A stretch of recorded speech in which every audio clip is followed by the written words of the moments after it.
galera, tudo bem com vocês? Meu nome é Jéssica Arsênio e nesse vídeo aqui eu vou te falar por que eu saí da CLT e o que aconteceu comigo após 6 anos que eu larguei a CLT. Aliás, chutei literalmente, porque aquilo era uma coisa que eu de fato não gostava. Mas nunca foi, nem sempre foi assim. Teve os momentos que eu desejei estar, que eu desejei trabalhar em uma boa empresa, ter um bom emprego e ter diplomas de faculdade.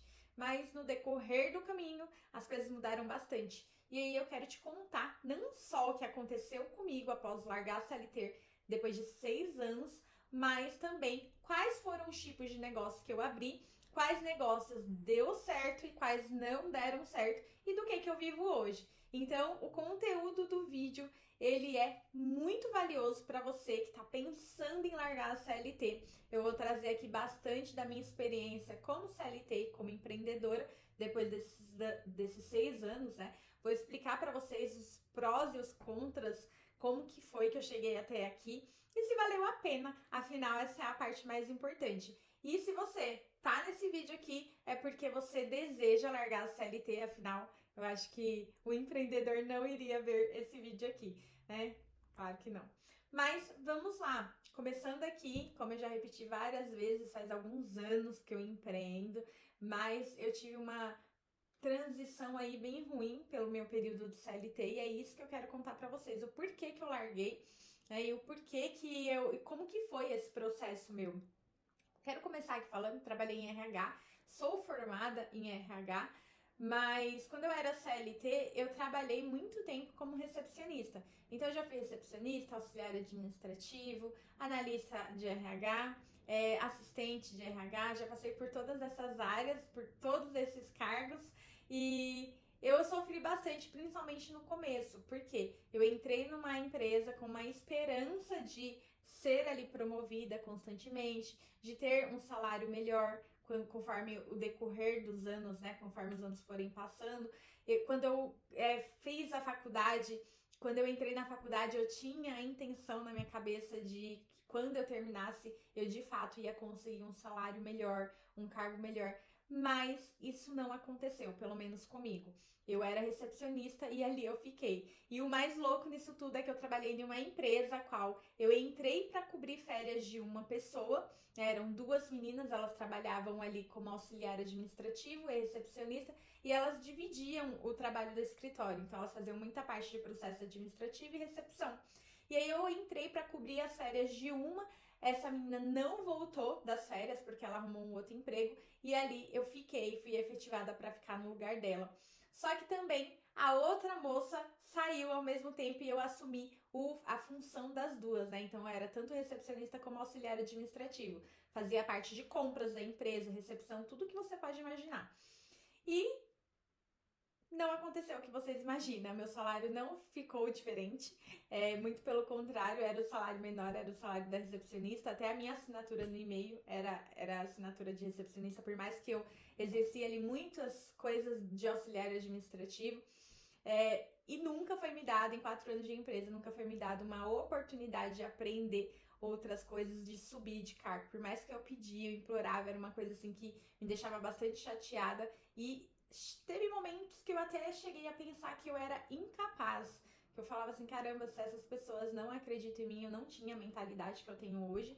Mas muitos momentos passou pela minha cabeça assim, poxa, eu acho que eu não sou capaz de aprender algo novo. Ou eu não sou capaz de ir para um lugar melhor.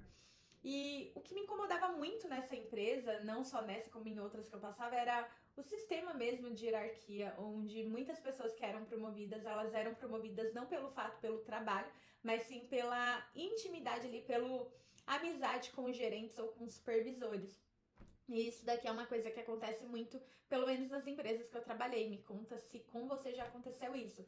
E depois de fazer a faculdade de RH, eu mudei, né, de trabalho, fui trabalhar em outra empresa e lá não era muito diferente, né? Muda algumas coisas, mas não muda outras. Então, entra ano, passa ano, seu salário só aumenta 10%, aquele que é obrigatório pela lei, e você não tem ali muitas oportunidades melhores, mesmo porque são mínimos os cargos bons que tem numa empresa, né? Não são muitos os cargos bons. Então, é um supervisor e 10 pessoas ali abaixo de supervisão. Então isso daqui acaba que engessa um pouco, você fica refém daquilo. Não é à toa que eles inventaram esse cargo de analista 1, 2, 3, justamente para suprir essa falta de ter ali um plano de carreira onde você possa colocar todo mundo. E não que todo mundo mereça, mas acaba que não funciona tão bem assim quanto deveria, pelo menos não na grande maioria das empresas, tá? Não vou falar de todas que deve ter empresa, pode ser que funcione muito bem isso. Mas, fora essa parte da minha insatisfação com o mundo corporativo, como era o sistema ali, eu também tinha a parte do ônibus. Eu ficava 2 horas para ir, 2 horas para voltar pro meu trabalho. Pegava ônibus lotado, muitas vezes apertada, amarrotada, tempo de chuva, todo mundo fecha a janela, fica aquele bafão no ônibus. E também tinha um agravante. Eu tinha na época 2 babies, 2 filhas, ainda tenho, mas hoje elas estão maiores, a Júlia e a Laura. Uma hoje tá com 11 e a outra tá com 15. Mas na época elas eram um bebê e uma criança. E eu precisava deixar elas muito tempo em creche e também na mão das pessoas. Porque a creche ficava funcionando até determinado período do dia. Depois fechava e aí eu tinha que pagar alguém para buscar, para cuidar delas até que eu chegasse no meu trabalho. E pior, por um mísero salário de R$ 1.700, né? Que não é muita coisa por tudo ali que eu passava. E no decorrer do tempo, tudo isso foi me incomodando muito. A situação de ter que deixar minhas filhas em casa, a situação de ficar muito tempo fora, de pegar ônibus lotado e também toda essa situação que eu não me sentia bem naquela empresa, mesmo porque tinha muita fofoca, muita picuinha de funcionário. Isso também era uma das coisas que eu não gostava nadinha de trabalhar ali.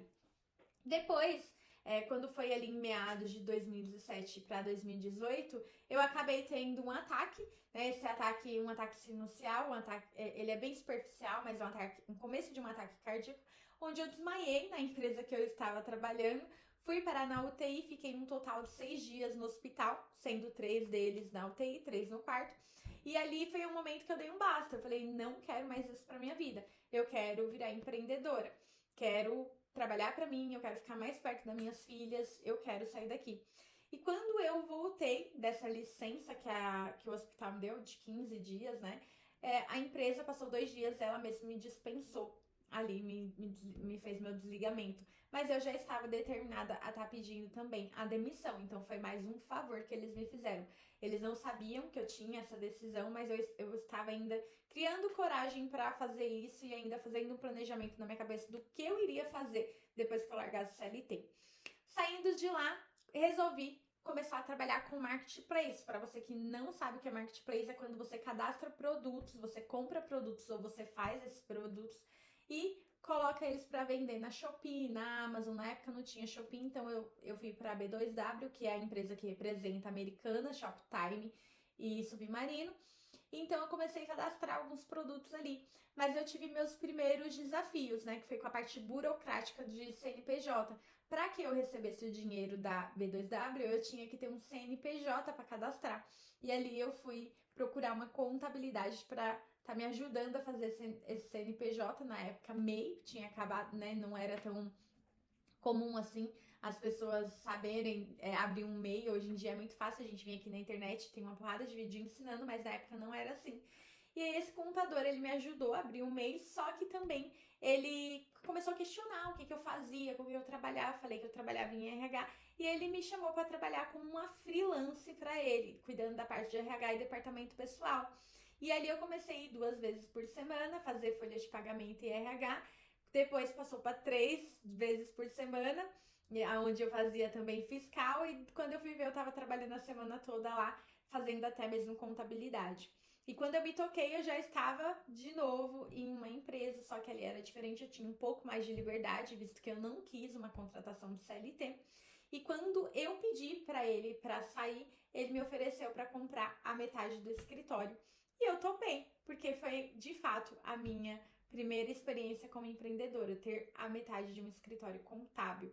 Ali eu mudei imóveis, eu fui atrás de clientes, estratégias, eu aprendi muito, sou muito grata por essa oportunidade. Após 2 anos não deu certo, né, por algumas questões que eu e o meu sócio, a gente acabou se chocando na opinião de algumas situações, mas eu tirei muita lição dali, muita experiência, e também a minha primeira loja de sorvetes, a Og Sorvete. Sim, eu abri uma franquia. A gente cuidava de algumas franquias nesse escritório contábil e eu via ali o faturamento, eu acompanhava. Na época, meu marido era taxista e aí eu trouxe como uma solução para ele porque ele estava com o embate do Uber, né? Então, o faturamento dele no táxi caiu bastante por conta da chegada do Uber. E eu falei: olha, vamos abrir essa franquia aqui. E nós abrimos. Mas eu pulei uma parte dessa história. Antes de cair no escritório contábil, eu também tentei abrir um box de roupas fitness na Avenida Paulista. Ai, foi cansativo, gente, porque coloquei todo o meu capital, meu dinheirinho ali com a minha mãe naquele box e não passava uma penada no box. Mas esse é assunto para outro vídeo. Se vocês quiserem, comenta aqui que eu trago para vocês esse vídeo contando como que foi a experiência de abrir um box de roupas fitness na Paulista. Mas abrindo loja hoje, depois a gente abriu mais uma unidade e ali eu ainda continuei fazendo alguns serviços contábeis por conta mesmo, então eu não larguei total a contabilidade, ainda continuei cuidando das minhas lojas e de algumas outras empresas. E esse foi o meu processo como empreendedora, porém eu nunca estava satisfeita, resolvi abrir uma empresa também de licitação para o governo e um mercadinho no bairro pós-pandemia. Então, vamos lá, vamos contar contabilidade, box na Paulista, marketplace, lojas da Hoje Sorvete como franquia, empresa de licitação e abrir um mini mercado no bairro na pandemia, porque eu sofri muito com a fechada das minhas lojas e aí eu vi isso como uma alternativa, tá? Então, foram 6 negócios. E, por último, depois disso tudo, eu resolvi trabalhar também com lojas virtuais, que hoje eu trabalho há 3 anos já com lojas virtuais. Loja virtual sem estoque. Na época eu fiz alguns cursos na internet. Para você que pensa que não é importante fazer curso, que não é importante ter mentor, saiba que como prova viva é importante sim. Tudo que eu sei aqui sobre internet, sobre marketplace, sobre loja virtual, sobre vendas, tráfego pago, foram através de cursos. Uns muito bons, outros mais ou menos, mas sempre aprendi. Então, se tem um conselho que eu posso te dar, sai desse papel de pessoas que ficam falando mal de quem vende curso na internet, porque isso colabora demais com a nossa vida. Pelo menos com a minha, colaborou bastante, porque eu só enxergo o lado positivo nisso. Antigamente, no passado, para a gente aprender qualquer coisa, a gente tinha que fazer uma faculdade, muita teoria, ou então a gente tinha que ir para uma empresa, aprender a fazer aquilo de forma prática, ou então a gente tinha que pagar cursos caríssimos técnicos. E hoje não, a gente tem, através da internet, a possibilidade não só de aprender coisas gratuitas, como aqui no YouTube, como também a gente pode comprar cursos de especializações. Afinal, tudo que eu aprendi a fazer de site, de loja virtual e tráfego pago foi através de conteúdos aqui na internet. E é sobre isso que eu quero falar com você. Jéssica, quais foram os melhores negócios que você abriu? Eu não posso falar que nenhum foi ruim. Eu posso falar dos negócios que não deram certo porque eu não quis continuar, eu não me identifiquei. E quais foram esses negócios? Primeiro, a contabilidade. O motivo eu já falei aqui, eu e meu sócio, a gente divergiu em algumas opiniões quanto ao futuro do escritório.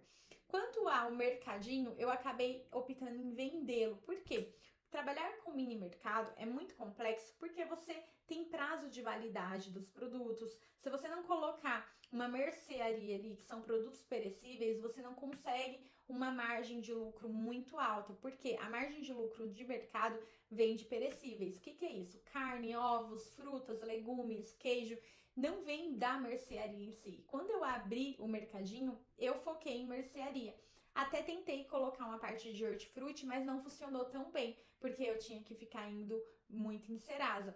Mas o que mais me incomodava no mercadinho era a questão da prisão mesmo. Eu ficava muito presa, era como se eu estivesse ali 24 horas presa, preocupada em um lugar. Por mais que eu contratava funcionários, que eu contratava pessoas para trabalhar para mim, eu não ficava totalmente em paz. Fora que a gente foi roubado, mas isso daí é assunto para outra hora. Depois nós tivemos também a empresa de licitação, a Arsen, nós fizemos algumas vendas para o governo, foram boas essas vendas, só que a gente teve que lidar ali com a parte de logística, como por exemplo, uma época que meu esposo e eu, a gente rematou uma licitação na Prefeitura do Rio de Janeiro de 5 projetores, cada projetor era um valor de R$ 4.000, e o meu esposo teve que ir lá levar e eu fiquei de cabelo em pé, imagina como eu fiquei super preocupada porque meu marido foi entregar esse projetor. Afinal, se acontecesse alguma coisa, o risco era meu e eu que ia arcar. Trabalhar também vendendo para o governo tem a questão que você tem que esperar eles te pagar e muitas vezes demora até 40 dias para eles te pagar. Então você tem que ter um fluxo de caixa muito grande. A Lojas Hoje Sorvete eu tenho até hoje, então é um dos meus negócios assim que lá tá desde o comecinho, não tenho muito o que queixar. Apesar de que uma franquia, ela não te enriquece, ela no máximo te dá ali uma fonte de renda a mais, mas não é um tipo de negócio que dá pra você ter só ele, tá? Porque só fica refém daquilo. Então você também tem um lado negativo de você não ser totalmente, ter liberdade, né? Porque quando você tá falando de uma franquia, você não pode definir muitas coisas. Muitas das coisas já vem definido pela franqueadora, então acaba que o negócio é metade seu, é 50% seu. Mas, ao contrário do que muita gente fala por aí, é mentira que você é um funcionário da franqueadora. Porque você não tem horário, você tem sua liberdade, mas tem os seus prós e seus contras, que também posso fazer um vídeo somente sobre isso para trazer para vocês aqui no canal, tá? Outros negócios que eu tive, então, mercadinho, contabilidade, já falei, empresa de licitação hoje, sorvetes e lojas virtuais, que eu também tenho até hoje. Afinal, a loja, tanto as lojas físicas, né, da Hoje Sorvete, quanto a loja virtual, é o que me mantém hoje. E o porquê que eu gosto muito do modelo de loja virtual, sendo ela com estoque ou sem estoque? Porque você pode trabalhar de qualquer lugar que você queira, né? Então hoje eu trabalho da minha casa 100%. Vou na minha loja física, assim, mais fazer a parte administrativa, passar a ver se tá tudo bem, mas a franqueadora, ela tem até supervisão, né, a supervisora passa lá, ela faz um checklist de tudo que tá ok ou não e passa pra mim, e a gente trabalha em conjunto. E a loja virtual, não, eu posso trabalhar de qualquer lugar, mas o que eu acho mais fantástico é eu poder trabalhar vendendo para o Brasil todo. Eu sempre faço esse tipo de comparação porque a minha loja física, ela só vende para aquele bairro. Então, por mais que eu queira aumentar o lucro ali, já até fiz um tráfego pago local, não é tão possível. A gente conseguiu expandir um pouco a venda com a iFood quando a Hoje aprovou que a gente usasse na pandemia, mas é limitado. Já minha loja virtual, não, eu posso vender nível Brasil e eu posso abrir quantas lojas eu quiser, se for no modelo sem estoque. Agora, se for com o modelo com estoque, aí já fica um pouquinho limitado, porque você vai ter que investir em estoque, em mercadoria. Se você tá aqui é porque você quer largar a CLT, e uma coisa que eu posso te falar é que foi a melhor escolha que eu fiz na minha vida. Hoje eu tenho liberdade para trabalhar da onde eu quero, eu vejo meus filhos, agora eu já tenho 3 filhos, né? Tenho o José também, que tem 4 anos, tive ele já empreendedor, a gravidez foi totalmente diferente, eu podia ir no médico tranquila, eu não voltei de licença maternidade aos 4 meses, eu acompanhei ele, amamentei até os 2 anos, isso pra mim foi fantástico em comparação aos meus outros filhos, que eu tive que parar de amamentar apenas quando eles tinham 4 meses. E assim, principalmente para você que é mãe, eu não tenho palavras, eu não posso falar para você saia, mas se você pensar um pouco, você vai ver que é a melhor opção para você que é mãe poder curtir seus filhos, poder ter liberdade e principalmente para você que quer enriquecer. Afinal, o CLT é aquilo, você está preso ali em horas, em um salário baixo. No empreendedorismo, não. Quanto mais você trabalha, quanto mais você se dedica a estudar, você consegue aumentar a sua renda, você consegue aumentar seu faturamento e, gente, não tem preço essa liberdade que eu tenho hoje. Esse domingo mesmo eu tava conversando com a minha tia e ela tava reclamando que ia ser segunda-feira no outro dia. E eu não tenho isso. Todo dia pra mim é um dia feliz. Como, por exemplo, daqui 10 minutos eu vou buscar meu filho na escola, né? Vou estar aqui com eles, vejo eles o tempo todo, trabalho aqui. Não tem... eu não tenho como descrever pra vocês o quanto que é mais positivo isso pra mim, que vivi nos dois mundos, tá? Agora, tem um conselho que eu posso te dar comece a empreender enquanto você é ainda CLT, faça essa programação. Comece aos poucos. Veja um tipo de negócio que seja mais lucrativo, que tenha um investimento mais baixo, como por exemplo, se você for montar uma loja virtual aqui na internet, não compre estoque, né? Começa com loja virtual sem estoque, depois você pode, quem sabe, expandir para um e-commerce com estoque. Então, assim, faça isso de uma forma que seja saudável. É claro, eu já quis chutar o pau da barraca, quebrei a ponte, peguei a rescisão e fui colocando ali em vários negócios, mas não é tão fácil assim também como algumas pessoas pintam. Então eu preciso falar para vocês, ser honesta. Tem alguns tipos de negócio que eles demoram a maturar, na verdade todos têm seu tempo de maturação, mas tem coisas que demoram mais, tem coisas que demoram menos. E você precisa ter saúde mental, você precisa ter um planejamento, ter um cuidado para que isso aconteça de uma forma que você não queira voltar.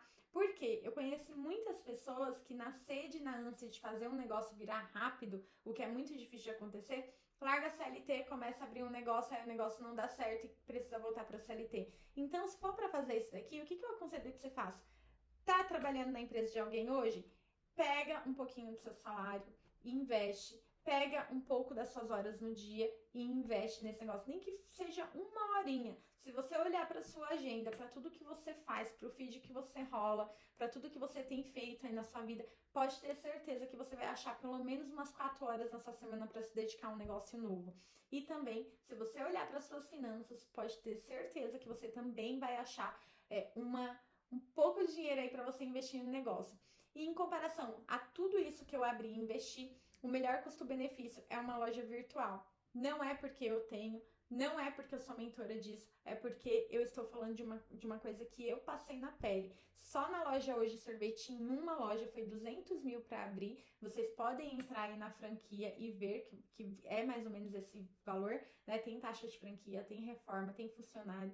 O mercadinho foi mais uns 80 mil reais. A empresa de licitação eu tinha que colocar 60 mil em mercadoria para o governo, esperar o governo me pagar. E a loja virtual não, você pode começar a vender sem ter estoque, você pode vender no orgânico. E eu falo, gente, quem me dera se antigamente eu conhecesse isso. Se eu tivesse conhecido esse tipo de negócio antes de conhecer hoje sorvete, contabilidade, tudo que eu conhecia. Mas faz parte da vida, né? Um processo. Eu falo que não dá para mudar nada que aconteceu comigo no meu passado, porque foi uma ponta ligando a outra que fez eu estar aqui exatamente onde eu estou. Mas você está tendo essa oportunidade agora. Uma palavra aqui de uma pessoa que foi CLT, que é empreendedora e que abriu diversos negócios. E esse é o meu conselho de hoje para você. Comenta aqui se você gostou do vídeo, afinal eu tô começando agora e eu quero saber se eu tô no caminho certo. Beijo, tchau!